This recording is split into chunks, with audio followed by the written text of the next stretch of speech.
Kepada teman-temanku yang ada di seluruh Indonesia, kepada jemaat GBP Taman Firdaus dimanapun kau berada, terutama kepada teman-temanku yang ada di Bandung, Alena Tennis Group, Shalom. Pada saat ini saya akan membagikan firman Tuhan, sharing firman Tuhan pada hari ini. Karena masih suasana Paskah, saya akan berbicara mengenai kebangkitan Tuhan Yesus Kristus. Judulnya adalah Bangkitlah Menjadi Terang Dunia. Bangkitlah menjadi terang dunia. Setiap tahun kita merayakan Paskah. Bukan saja di Indonesia, di seluruh dunia melakukan bahwa Yesus luar biasa. Darahnya dipercikan ke setiap tiang-tiang rumah orang percaya. Dan mereka melewati kematian. Sehingga mereka tidak mati. Itu luar biasa. Dia mati bagi kita supaya kita tidak mati. Luar biasa enggak? Justru kita harus menghormati. Kita harus memuliakan. Kita harus berterima kasih. Hari yang sejarah ini. Paskah, Passover. Karena mati di kayu salib. Dia bangkit pada hari ketiga. Kalau kita membaca dari Lukas 24. Ayat 1 sampai 49. Ayat 1 sampai 12 mengatakan bahwa ada 3 perempuan. Yaitu siapa itu? Maria Magdala, disebutkan juga di Lukas 24 ayat 8. Lukas 24 ayat 8, 2 dan 3 mengatakan. Lukas 24 ayat Lukas 8 ayat 2 dan 3 mengatakan demikian. Bahwa Maria Magdala itu adalah Maria Magdalena. Berikut siapa? Yohana. Siapa Yohana itu? Yohana itu bendahara dari Herodes. Dan juga satu lagi Susana. Dan juga ada Maria, ibunya Yakobus. Mereka datang, mereka menyaksikan bahwa kubur kosong. Ayat 13 sampai 36 menyatakan, setelah kosong Yesus itu namanya telah bangkit kembali. Yesus menampakkan diri. Waktu jalan kemana? Ke Emmaus. Yesus jalan menampakkan diri. Dan dia berjalan dengan muridnya. Sama-sama menuju ke Emmaus. Tapi waktu itu murid-muridnya tidak mengenali dia. Luar biasa enggak? Tidak mengenali Yesus. Maka disebutkan, apakah engkau tidak tahu apa yang terjadi pada hari-hari ini? Mungkin kamu satu-satunya yang tidak tahu. Tetapi waktu sampai perberhentian, mereka istirahat.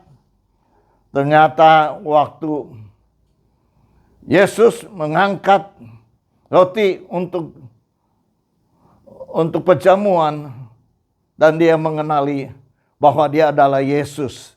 Tetapi Yesus hilang. Luar biasa enggak? Yesus hilang. Itulah dengan tubuh kebangkitan. Yesus hilang.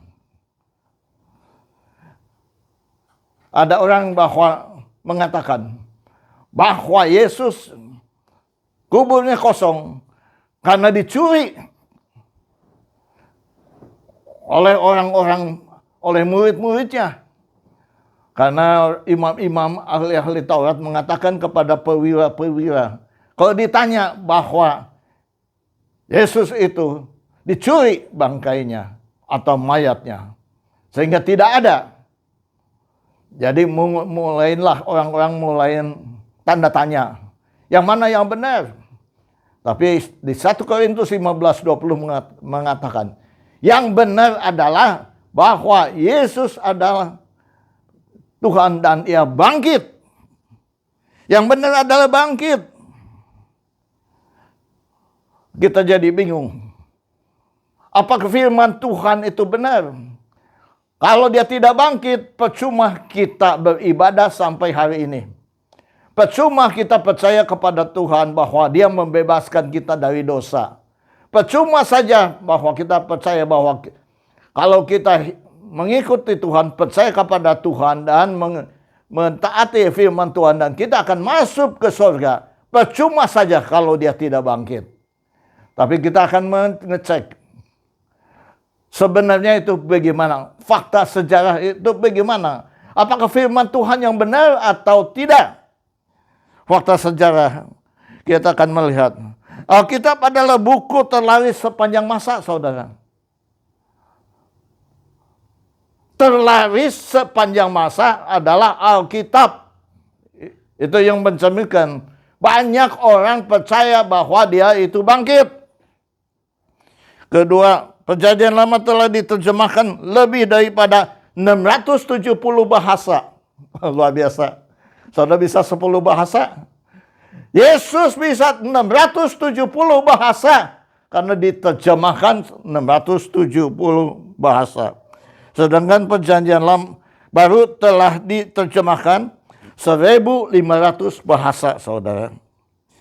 Firman Tuhan mengatakan bahwa segala bangsa, suku, dan bahasa akan memuliakan Tuhan. Itu fakta yang nyata, saudara. Fakta dunia. Mereka semua memuliakan Tuhan. Jadi lebih cenderung bahwa kebangkitan itu ya dan amin. Menurut Guinness Book mengatakan Alkitab telah terjual lebih dari berapa? 5 miliar kopi di seluruh dunia, saudara. 5 miliar kopi Alkitab, saudara. Di Indonesia begitu mudahnya mendapatkan Alkitab. Sehingga kita tidak menghargai Alkitab. Padahal itu luar biasa, buku yang luar biasa. Kalau di Shaolin itu buku yang mengajarkan ilmu mengenai silat yang tertinggi. Ini juga mengenai ilmu bagaimana kita hidup benar yang tertinggi. Sehingga kita dapat sesuai dengan firman Tuhan dan kita serupa segambar dengan Allah. Luar biasa enggak? Harusnya sih luar biasa. 5 miliar kopi. Tidak ada buku lain yang mendekati penjualan dari buku Alkitab. Alkitab telah bertahan melalui upaya pemunasan oleh manusia melewati masa kegelapan. Ada masa kegelapan, saudara. Manusia kemasukan setan ingin memusnahkan Alkitab, ingin memutarbalikkan Alkitab. Kebenaran Alkitab berusaha dibungkam, saudara. Tetapi faktanya, the Council of the Theologiana pada tahun 1234 mengeluarkan maklumat seluruh Alkitab, terjemahan Alkitab harus dimusnahkan tahun 1234, saudara. Dilarang seorang pun memiliki Alkitab. Inilah kerjanya iblis. Supaya karena kebenaran ingin dikacaukan. Sehingga setiap orang tidak boleh memiliki. Dan semua Alkitab harus dibakar. Tetapi ada satu orang namanya John Wycliffe. Dialah orang pertama. Dia yang menerjemahkan bahasa Alkitab dari Yunani ke bahasa Inggris. Satu-satunya. Dengan upaya berjuang. Dan ia berhasil. Tetapi akhirnya sayang sekali. Dia dibakar, saudara. Dia dibunuh, dibakar. Abunya disebarkan di Sungai Swift. Sungai Swift itu di mana? Sungai Swift itu di Australia bagian timur, saudara. Jadi kemungkinan John Wycliffe itu adalah orang Australia. Dan di zaman sekarang pun, saudara, banyak usaha-usaha untuk supaya pemberitaan firman Tuhan stop dan tidak diperbolehkan. Contoh di Korea Utara, saudara. Tidak ada boleh satu orang pun memiliki Alkitab. Atau satu ayat pun akan resikonya nyawa melayang, saudara. di Korea sekarang bukan zaman dahulu. Ternyata zaman sekarang pun demikian. Isi Alkitab itu terawat dan terpelihara selama berabad-abad. Manuskrip yaitu tulisan tangan. Perjanjian baru saja mempunyai 5.800 manuskrip, saudara. Tulisan tangan itu ada di 5.800. Seluruhnya manuskrip ada 24.000 manuskrip. Saya menunjukkan betapa Tuhan merawat dan memelihara firman-Nya. Tidak ada manuskrip kuno lain yang mendekati jumlah tersebut. Hebat nggak? Hebat. Ilmu pengetahuan dan arkeologi tidak bertentangan dengan Alkitab. Jadi ilmu pengetahuan itu tidak bertentangan dengan Alkitab, itu tidak bertentangan. Menurut arkeologi juga mereka mengecek tidak bertentangan. Contohnya apa? Yesaya 40 ayat 22. Dia bertahta di bulatan bumi. Siapa yang bertahta? Tuhan bertahta di bulatan bumi. Pada waktu itu belum tahu bumi itu bulat, saudara. Luar biasa nggak? Luar biasa, saudara. Sama konsistensi internal Alkitab. Alkitab ditulis dalam rentang waktu 1.500 tahun. Oleh 40 penulis berbeda. Para penulis tidak kenal satu dengan yang lain. Dan beda generasi. Tetapi tulisan mereka saling berhubungan. Saling menguatkan ayat per ayat dengan yang lainnya. Dan berjalan dengan harmonis, saudara. Jadi tidak berbenturan. Sedangkan mereka tidak mengenal. Generasinya sudah lain.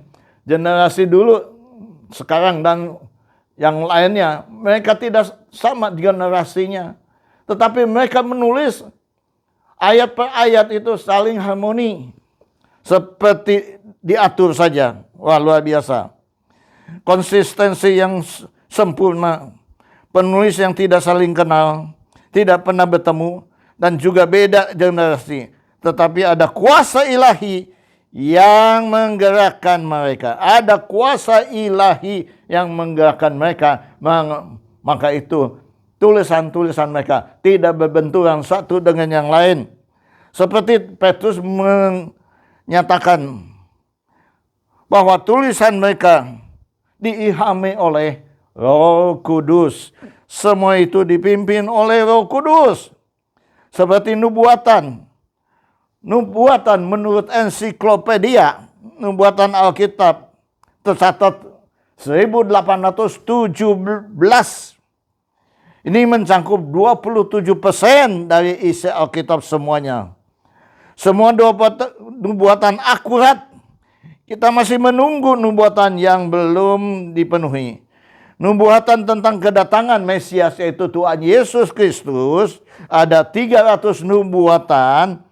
Dan telah digenapi oleh Yesus Kristus, menggenapi 300 nubuatan itu. Ada yang katakan, banyak pengkhotbah mengatakan, bangkit. Artinya, bangkit dari kesusahan, bangkit dari kemiskinan, bangkit dari iri hati, bangkit dari ketempurukan, bangkit dari kekalahan, bangkit dari kemiskinan, bangkit dari tempurukan, bangkit. Tetapi yang nyatanya sebetulnya apa sih bahasa bangkit dari kata aslinya? Kita akan selidiki kata bangkit. Kata aslinya anistemi. Anistemi itu anak.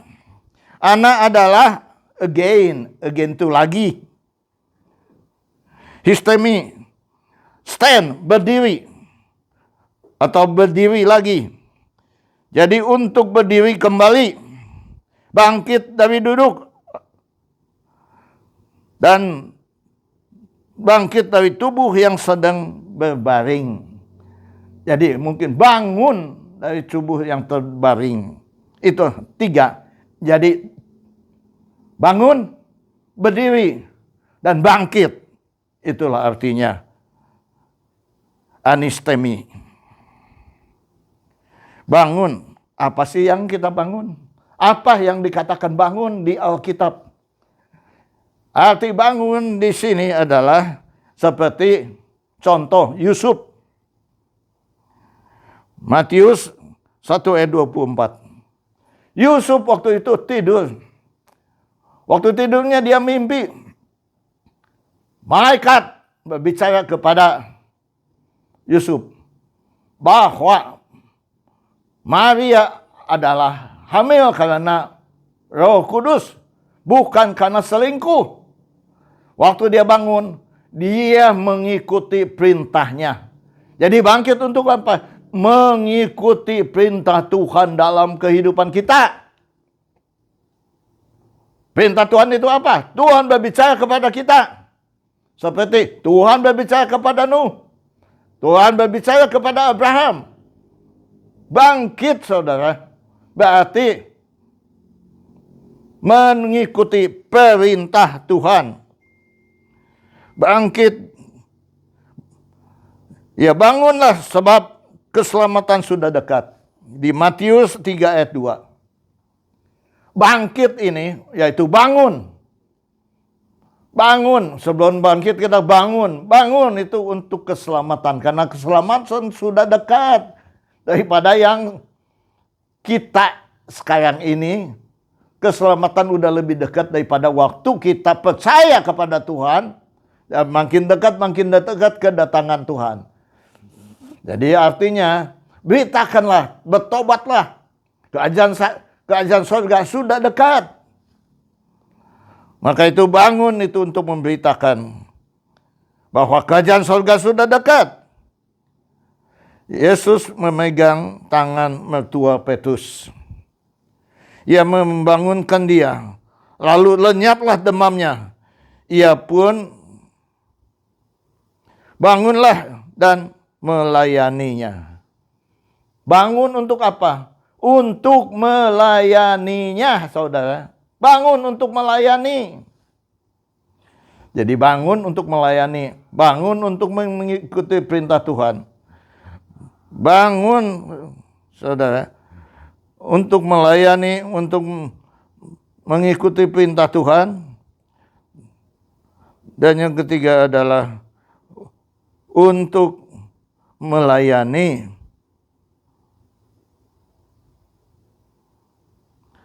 Bangunlah, angkatlah tempat tidurmu dan pulanglah untuk bersaksi, untuk memuliakan Tuhan.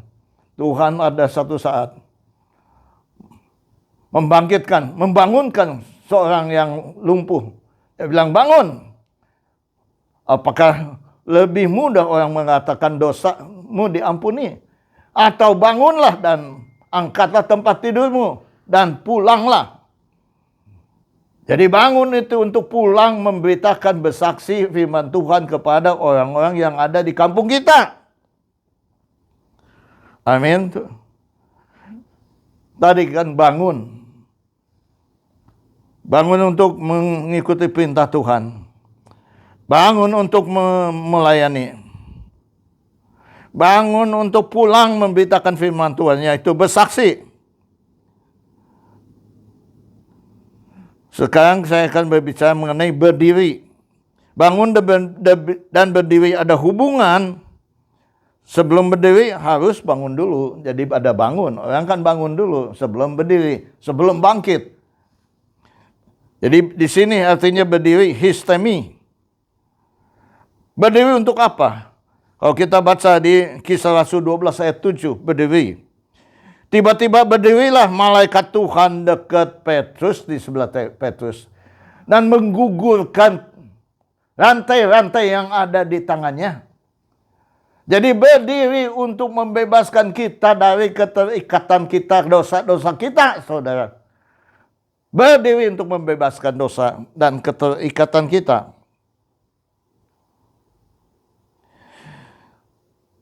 Berikutnya adalah Matius 9 ayat 9. Yesus melihat Matius sedang duduk di rumah cukai. Lalu kata Yesus, ikutlah. Jadi bangkit untuk apa? Untuk mengikuti Yesus. Begitu juga di Markus 2 ayat 14. Lewi anak Alfius dipanggil Tuhan untuk mengikuti dia. Jadi berdiri untuk membebaskan kita dari segala keterikatan kita. Berdiri untuk mengikuti Yesus dalam kehidupan kita. Dan berdiri juga waktu itu. Berdiri itu harus ada kelanjutannya. Bukan hanya berdiri saja, saudara. Saudara ada di persimpangan dua jalan. Saudara tidak tahu jalan mana yang benar. Mana jalan yang sempit, mana jalan yang lebar. Tapi jalani saja. Ambillah tindakan, ambillah keputusan. Maka pada hari itu, waktu sudah petang, Yesus berkata kepada mereka, marilah kita bertolak ke seberang. Yesus mengajak bertolak ke seberang untuk ada kepastian, keputusan, dan kegerakan, bukan diam saja. Yang ketiga adalah bangkit. Apa itu bangkit? Apa yang dibangkitkan?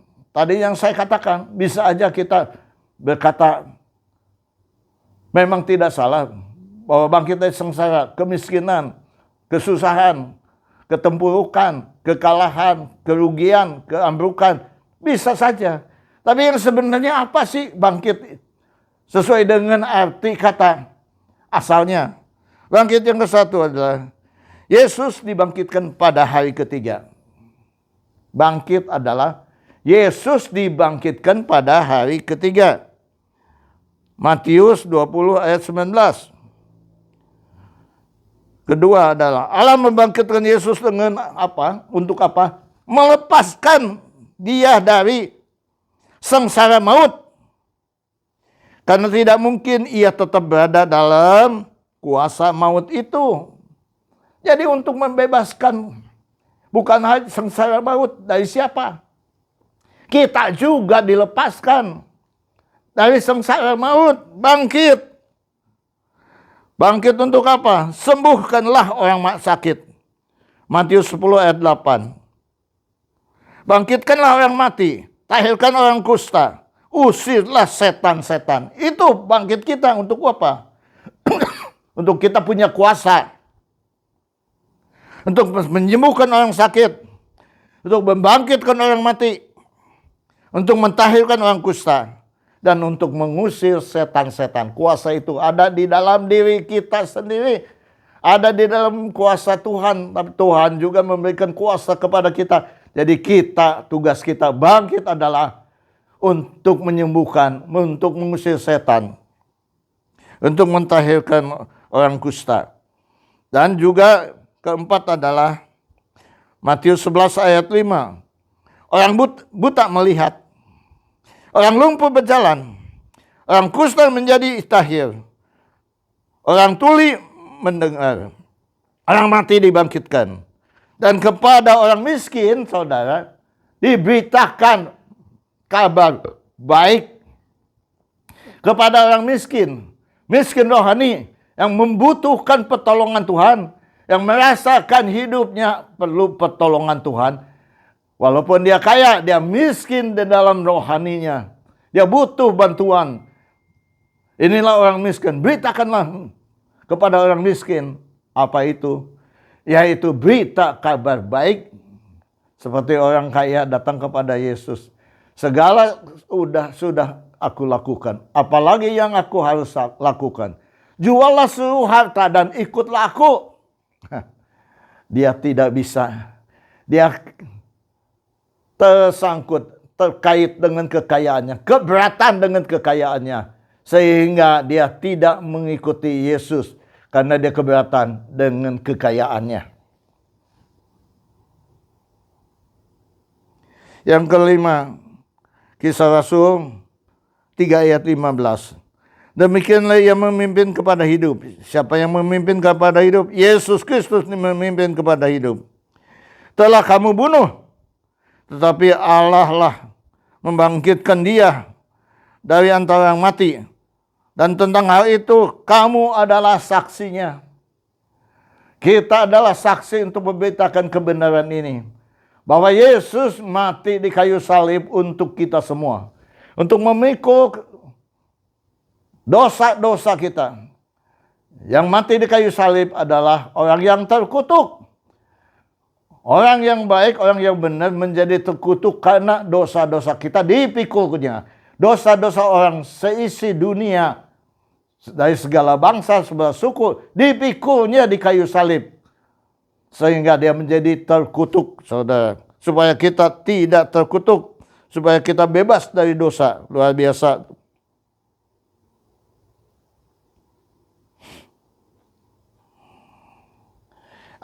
Ayat berikutnya adalah Kolose 3 ayat 1. Karena itu kalau kamu dibangkitkan bersama dengan Kristus, carilah perkara-perkara yang di atas, di mana Kristus ada duduk di sebelah kanan Allah. Jadi bangkit itu mencari hal-hal yang di atas. Walaupun kita masih hidup di dunia ini, yang penting kita harus memikirkan hal-hal yang di atas, hal-hal kebaikan, hal-hal kelemah lembutan, hal-hal kesabaran, hal-hal pengampunan. Kita harus,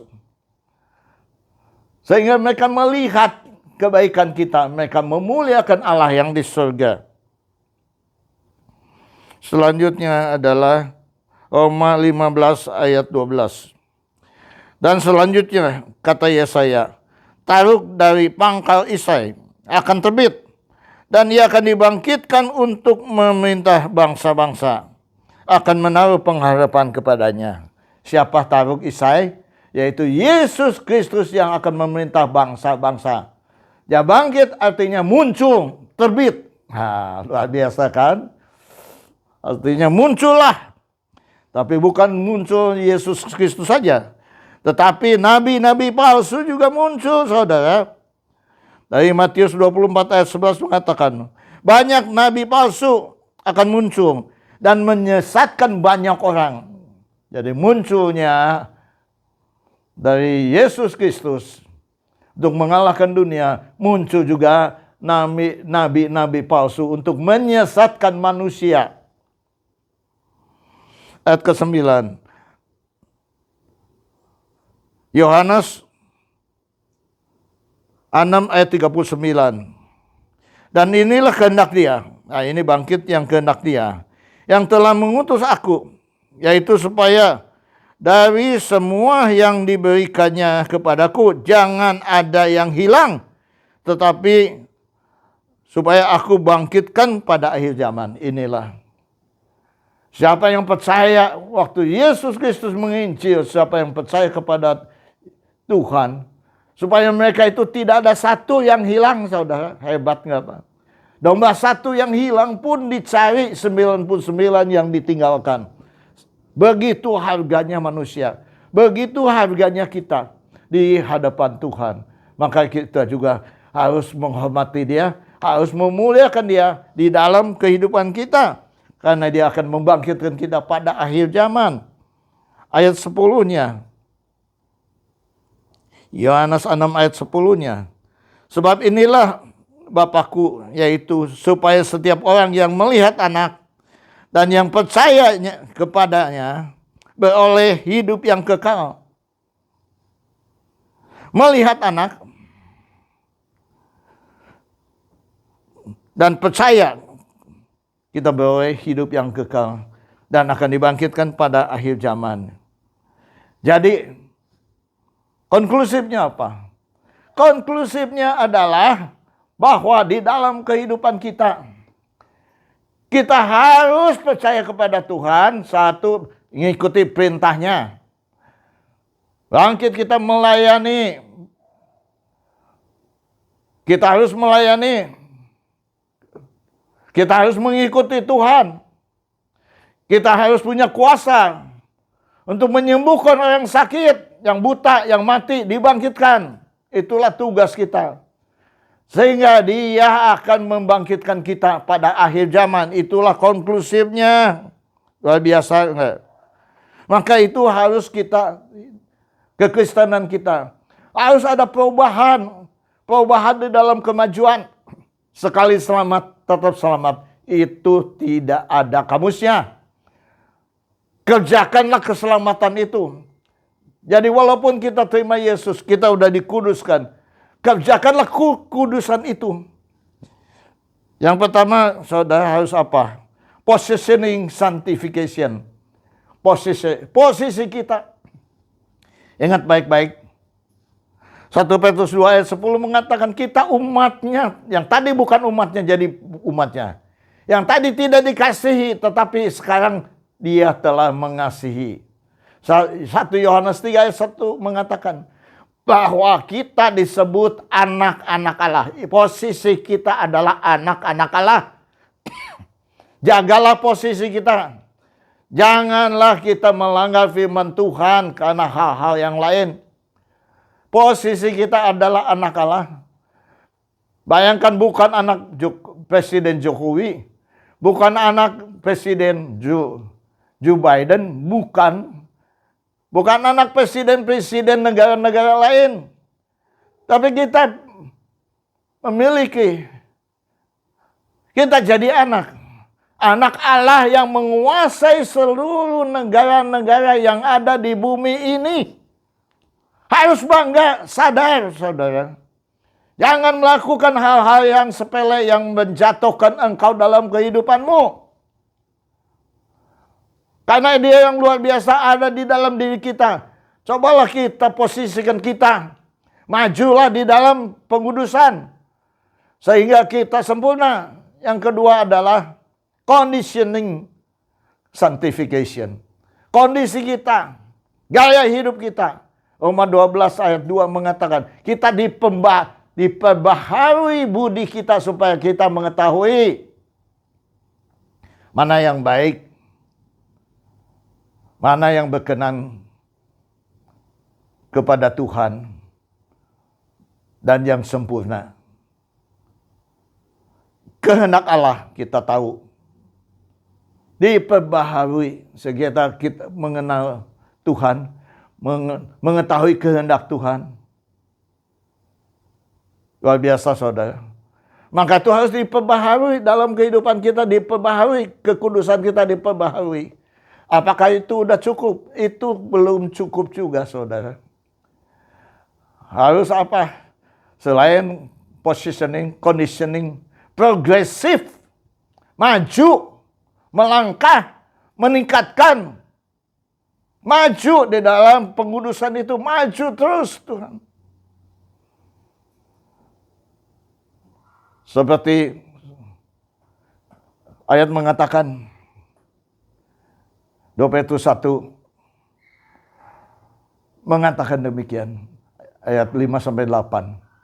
Tambahkanlah imanmu kepada kebajikan, kepada pengetahuan, penguasaan diri. Tambahkan penguasaan diri, ketekunan dan kesalehan. Setelah itu engkau bisa mengasihi sesama. Tetapi engkau pun akan mengasihi semua manusia. Sesama, tetapi semua manusia. Tapi ada tingkatannya. Yang keempat ada perfectionist sanctification. Perfect. Perfect itu sempurna. Matius 5 ayat 48. Sempurnalah engkau, sebab aku sempurna adanya. Dan itu ada kuasa daripada Tuhan di dalam kehidupan kita untuk melakukan apa yang diartikan bangun, berdiri, dan bangkit. Kita bisa melakukan semuanya dalam kehidupan kita semua. Dengan kebangkitan Tuhan, bahwa firman Tuhan digenapi. Firman Tuhan digenapi berarti mujizat terjadi. Waktu Yesus bangkit, dia ketemu Petrus. Petrus sedang menjala ikan. Dan selesai menjala dia tidak dapat apa-apa. Tapi Yesus mengatakan, tebarkan jalamu di sebelah kanan. Dia taat, patuh. Perintah Tuhan dipatuhi. Dan dia menangkap 253 ikan.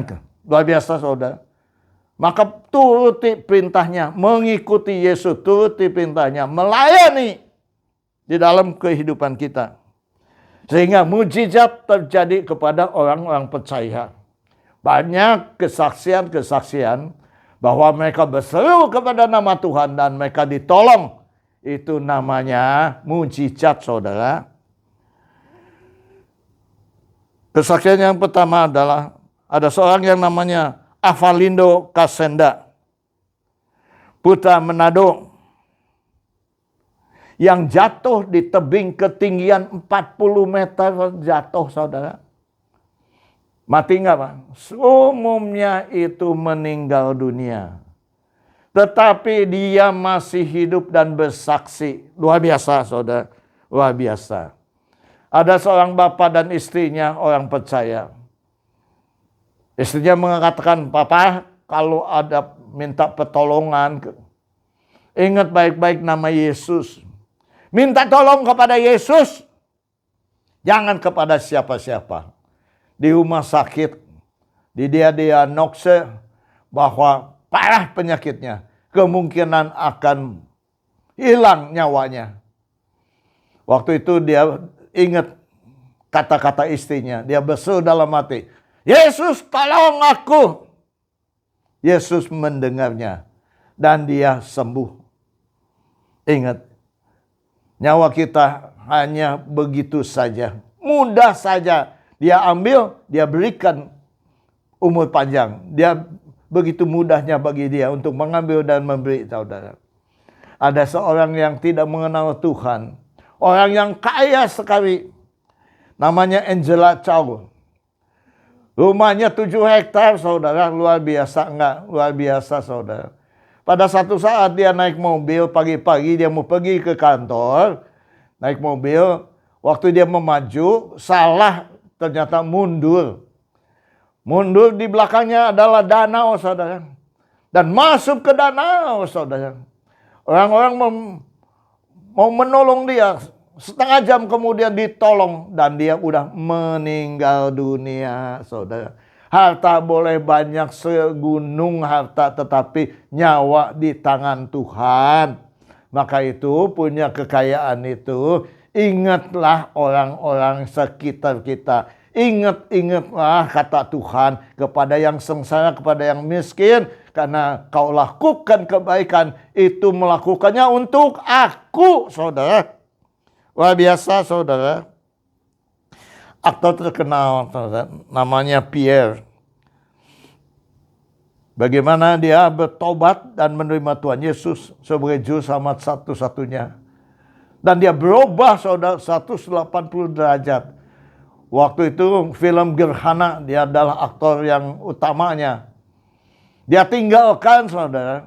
Dan dia jadi gembala sidang, saudara. Luar biasa enggak? Jadi gembala sidang. Dan dia adalah gembala sidang di Makau, saudara. Luar biasa. Kuasa Tuhan berikan, kuasa kebangkitan ada di dalam diri kita. Asal kita taat akan perintahnya, akan firman Tuhan. Dan kita melakukan apa yang dikatakan bangkit. Untuk melayani. Untuk mengikuti Yesus. Untuk taat akan firman Tuhan. Untuk menyembuhkan orang sakit, orang mati. Mengusir setan. Semua ada kuasa itu di dalam diri kita. Semua mulai bangkit. Mulai sadar hari ini. Dan untuk selama-lamanya. Kau akan melihat kemuliaan Allah akan menyertai kamu sekarang dan sampai selama-lamanya. Amin. Tuhan Yesus memberkati. Seperti biasanya kita akan masuk di dalam perjamuan.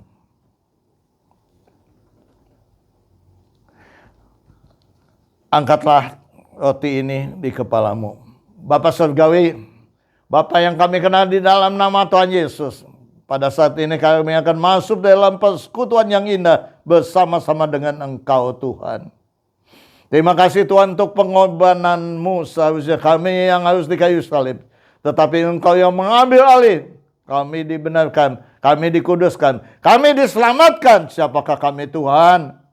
Kami adalah orang-orang percaya. Kami adalah anak-anak-Mu. Sesuai dengan firman Tuhan. Sebab apa yang telah kuteruskan kepadamu, telah aku terima dari Tuhan. yaitu bahwa Tuhan Yesus pada malam waktu ia diserahkan mengambil roti. Dan sesudah itu ia mengucapkan syukur atasnya. Dan mengucapkan syukur atasnya dan memecah-mecahkannya. Dan berkata, inilah tubuhku yang diserahkan bagi kamu semua. Jadikanlah peringatan akan aku. Di dalam nama Tuhan Yesus Kristus. Marilah kita sama-sama memakannya.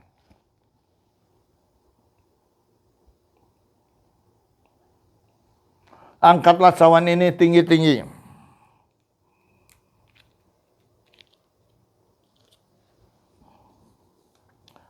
Demikian juga ia mengambil cawan sesudah makan, lalu berkata, cawan ini adalah perjanjian baru yang dimeteraikan oleh darahku sendiri. Perbuatlah ini setiap kali kamu meminumnya menjadi peringatan akan aku. Sebab setiap kali kamu makan roti ini dan minum cawan ini, kamu memberitakan kematian Tuhan sampai ia datang untuk kedua kalinya. Hanya di dalam nama Tuhan Yesus, mari kita bersama-sama meminumnya. Ucapkanlah terima kasih dengan bahasa kita masing-masing. Terima kasih Tuhan, Engkau mati bagi kami. Terima kasih Tuhan, Engkau menyelamatkan bagi kami. Terima kasih Tuhan, kalau kami telah diampuni dosa-dosa kami. Terima kasih Tuhan untuk segala pemeliharaan perlindungan penyertaan-Mu di dalam kehidupan kami. Terpujilah nama-Mu. Dan dalam nama Tuhan Yesus kami telah berdoa dan mengucapkan syukur. Dan kita akan menutup pertemuan kami. Angkatlah kedua belah tangan-Mu. Taruhlah tangan-Mu di dadamu. Saya akan mendoakan kepada mereka yang membutuhkannya. Bapa Surgawi, Bapa yang kami kenal di dalam nama Tuhan Yesus. Kau melihat tangan-tangan yang ditaruh di dada mereka Tuhan. Ada sakit penyakit di dalam kehidupan mereka, kami percaya Engkau adalah dokter di atas segala dokter, tabib di atas segala tabib, yang dapat menyembuhkan segala penyakit apapun juga. Jadilah sembuh, jadilah tahir dalam nama Tuhan Yesus. Masalah keluarga, Tuhan tuh campur tangan masalah keluarga. Sehingga ada damai sejahtera, sukacita yang datang daripada Engkau. Turun kepada anak-anak-Mu. Masalah bisnis, Kau buka jalan bagi mereka Tuhan, bisnis mereka. Sehingga kami percaya Tuhan, bisnis mereka maju Tuhan. Dan mereka diberkati dalam nama Tuhan Yesus. Apapun permasalahan anak-anak-Mu, Engkau berikan jalan keluar sehingga keluar sebagai pemenang. Dalam nama Tuhan Yesus. Dan iman percaya kami telah menerima berkat anugerah yang Kau berikan kepada kami pada hari ini. Terima kasih Bapak. Pada saat ini kami akan kembali ke tempat masing-masing. Terimalah berkat anugerah dari Allah Bapa. Damai sejahtera dari Yesus Kristus. Persekutuan persatuan penghiburan dari Roh Kudus. Yang menghibur dan mempersatukan umat-Mu di tempat ini. Sekarang sampai Maranatha, Yesus datang untuk kedua kalinya.